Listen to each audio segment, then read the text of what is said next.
Welcome জানাচ্ছি নতুন আরেকটা ভিডিওতে। আজকে স্পেশালি আপনাদের জন্য কোনো রেসিপি দেখাবো না শুরু থেকে। তো গতকাল ছিল বুধবার, একদমই গ্যাস ছিল না। ঝটপট করে আমি মিনি রাইস কুকারে কি রান্না করলাম তা দেখানোর জন্যই চলে এসেছি। অনেকে হয়তো কাঁঠালের বিচি দিয়ে গোস্ত খেয়েছো বা খাও নাই।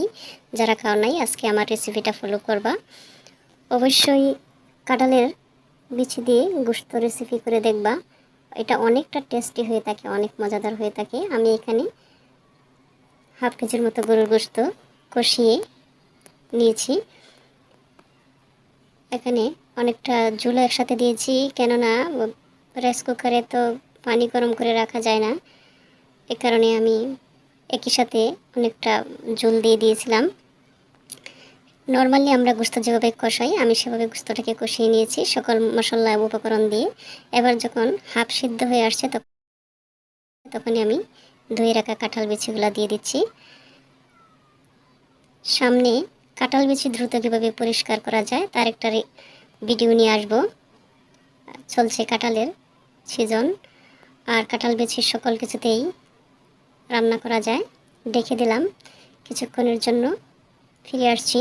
ব্রেকের পর আমি আবার একটু নেড়ে ছেড়ে দিচ্ছি। মাছ, সবজি, গোস্ত সব কিছুতেই কাঁঠাল বেছে যায়। আর এই কাঁঠাল বিচিটা কীভাবে খুব তাড়াতাড়ি পরিষ্কার করা যায়, কাঁঠাল বিচির উপরে যে লাল একটা আবরণ থাকে সেই আবরণটা কীভাবে সরানো যায় সেটার একটা ভিডিও আমি দিব। ফাইনালি আমার গোস্তটা হয়ে গেল। এবার আমি ঝটপট কিছু রাইস রান্না করব। এর জন্য প্রেসার কুকারটাকে আমি ফ্রি করে নিলাম, ধুয়ে পরিষ্কার করে তার মধ্যে সরিষার তেল দিয়ে কিছুক্ষণ গরম করে আমি আগে থেকে ধুয়ে রাখা রাইস চালগুলো দিয়ে দিচ্ছি। সেখানে একটু গরম মশলা বাটা, জিরা বাটা দিয়েছিলাম। এবার নেড়ে ছেড়ে কিছুক্ষণ আমি ভেজে নেব।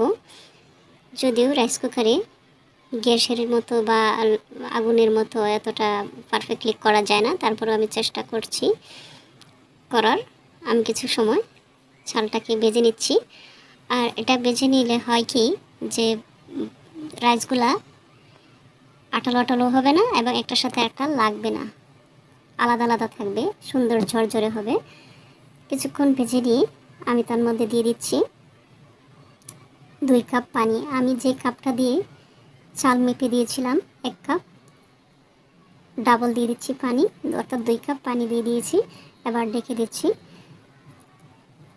আমার রাইসগুলোতে বলক আসতে শুরু করেছে, দেখতেই পাচ্ছেন। আমি আবার একটু ঢাকনাটা খুলে নেড়ে ছেড়ে দিলাম।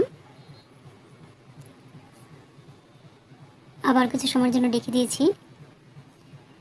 আমি এবার ওই ঢাকনার যে ছিদ্রটা আছে এটা একটা পেপারের মাধ্যমে বন্ধ করে দিয়েছি। এবার এমনভাবে ডেকে দিয়েছি যাতে ভিতর থেকে কোনো ভাপ বের হইতে না পারে।